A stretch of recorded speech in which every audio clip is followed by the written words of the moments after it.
السلام على الحسين.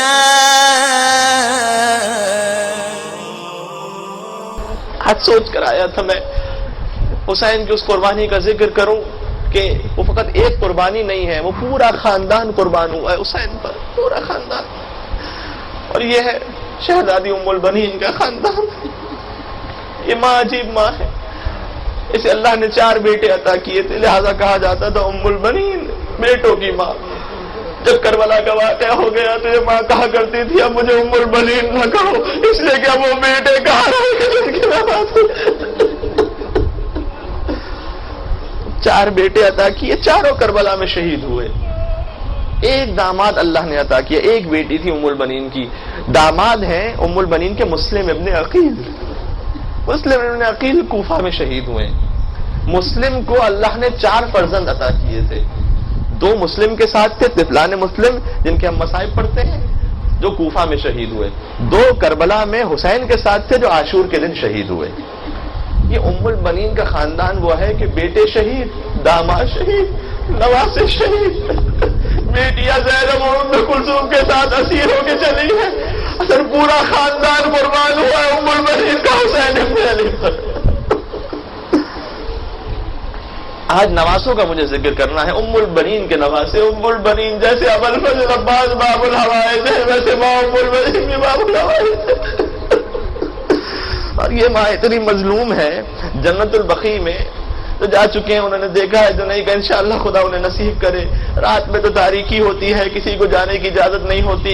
جب دن کے وقت کچھ دیر کے لیے بھی کھلتا ہے اور لوگ دور سے زیارت کر رہے ہوتے ہیں، ائمہ کی قبروں کو دیکھ رہے ہوتے ہیں، نہیں معلوم ایک مومن کیسے، کس نگاہ سے، کس دل سے اپنے اس مولا کی قبر کو دیکھے کہ جہاں کوئی چراغ نہیں ہے، جہاں کوئی زری نہیں ہے، جہاں کوئی گنبد موجود نہیں ہے، لیکن امام کی لہد نظر آ رہی ہوتی ہے. باقی قبروں پر جاتے ہیں، وہاں جا کر زیارت پڑھتے ہیں. آج اس وقت بھی ام البنین کی قبر وہ ہے کہ جس پر پہرا لگا دیا گیا ہے. اس ماں کی قبر پر اندر جا کر بھی کسی کو جانے کی اجازت نہیں ہے. مظلوم ماں ہے. ان کے 4 نواسے تھے، میں نے عرض کیا 2 مسلم ابن عقیل کے ساتھ تھے، 2 حسین مظلوم کے ساتھ کربلا میں شہید ہو گئے. اور جو 2 شہید ہوئے، مسلم کی زوجہ ساتھ تھی زینب کبریٰ کے، ام البنین کی بیٹی یہ ساتھ تھی. جو 2 بیٹے شہید ہوئے وہ کربلا میں ہوئے، اور جو 2 کوفہ میں ہوئے یہ مسلم کے ساتھ آئے تھے. یہ 2 مسلم کے بچے ہیں، اور یہ 1 سال تقریباً گزر جانے کے بعد شہید ہوئے، اس لیے کہ جب کوفہ کے حالات خراب ہو گئے یہ اپنے بابا سے بچھڑ گئے تھے، اور پھر ابن زیاد نے اپنی قید میں رکھ لیا تھا. قید میں رکھ اس انداز سے 2 معصوم سے بچے ہیں. عالم یہ ہے کہ 1 روٹی دی جاتی ہے پورے دن میں کہ جس میں دونوں بچے گزارا کرتے ہیں، پورا دن روزہ رکھتے ہیں، مختصر سا افطار کرتے ہیں، پوری رات عبادت میں بسر کرتے ہیں. یہاں تک کہ سال اور دن اور مہینے گزرتے چلے گئے. جو زندان بان تھا، ایک مرتبہ بڑے بیٹے نے، محمد ابراہیم ان کے نام ہے، بڑے بیٹے نے زندان بان سے کہا کہ کیا تجھے معلوم ہے کہ ہم کون ہیں، ہم پر رحم کر سکتا ہے؟ اس نے کہا نہیں، تمہیں آزاد نہیں کر سکتا.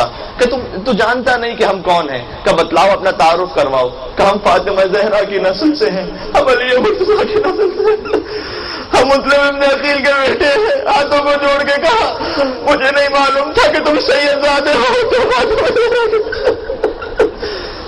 دروازہ کھول دیا کہ جانا چاہتے ہو تو چلے جاؤ. بچے جانے لگے. چھوٹے بھائی نے مڑ کر کہا کل قیامت کے میدان میں دادی فاطمہ زہرا سے نہیں سوارے کروں گا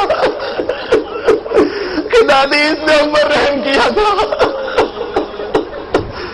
یہ دونوں بچے چلتے ہیں، اور انہوں نے ذہن میں ارادہ یہ کیا کہ ہم کوفہ سے نکلے ہیں، اب آہستہ آہستہ سفر کرتے ہوئے کہ سپاہیوں کو، ابن زیاد کے سپاہیوں کو پتہ نہ چلے، ہم مدینہ پہنچ جائیں.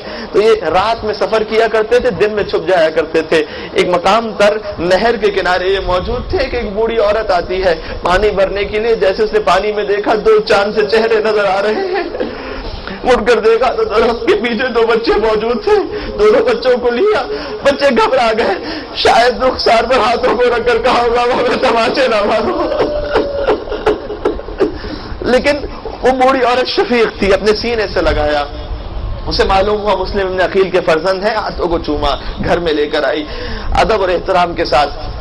اس کا دلیل بیٹا یا شوہر، دونوں روایتیں موجود ہیں۔ داماد کے بارے میں بعض لوگوں نے لکھا ہے جب وہ گھر پر آیا پریشان تھا، ماں نے پوچھا پریشان کیوں ہے؟ کہ ابن زیاد کی قید سے 2 بچے چلے گئے ہیں اور اس نے انعام رکھا ہے کہ جو ان بچوں کے سروں کو لائے گا اسے انعام دیا جائے گا۔ ماں نے کہا کہ یہ کام نہ کر، لیکن ایک مرتبہ اسے شک ہو گیا، پتہ چل گیا کہ دونوں بچے یہی موجود ہیں، رات کا وقت تھا، تاریخ میں ہے کہ دونوں بچوں کو کہیں یہ دوبارہ سے نہ چلے جائیں، دونوں بچوں کو رسیوں سے باندھ دیا، پوری رات یہ رسیوں میں رہے۔ کربلا والوں کا یہی مقدر ہے، اس لیے کہ ایک بچی کوفہ سے شام تک اس کے گلے میں رسیوں میں بندھ رہے، کربلا والوں کا مقدر ہے۔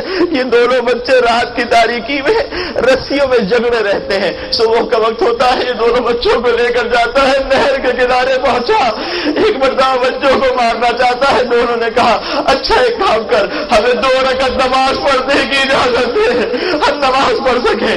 نماز پڑھی ان دونوں بچوں نے، یہ ہمارے بچوں کے لیے پیغام ہے جن کا نماز سے عشق تھا۔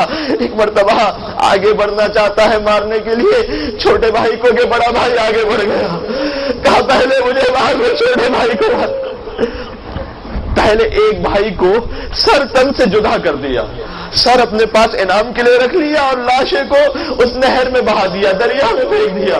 بس وہ لاش سمندر کی موجوں پر تھی، جب تک دوسرے بھائی کی لاش نہ آ گئی، ان دونوں سروں کو لیا، ان دونوں سروں کو لے کر ابن زیاد کے پاس جب پہنچا ہے انعام کے لیے، ابن زیاد جیسا شقی انسان اسے برداشت نہ ہو سکا، اس نے کہا ارے تجھے ان معصوم بچوں پر رحم نہ آیا، تو نے ان معصوم بچوں کو قتل کر دیا۔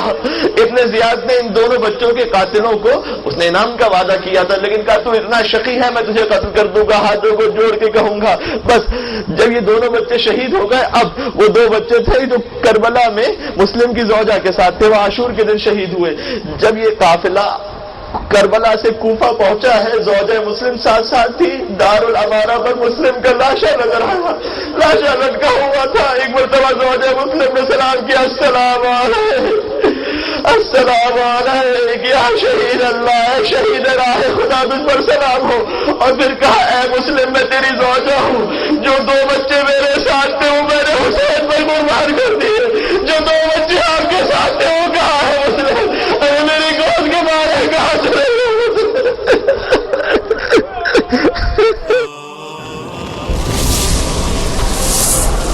السلام على الحسين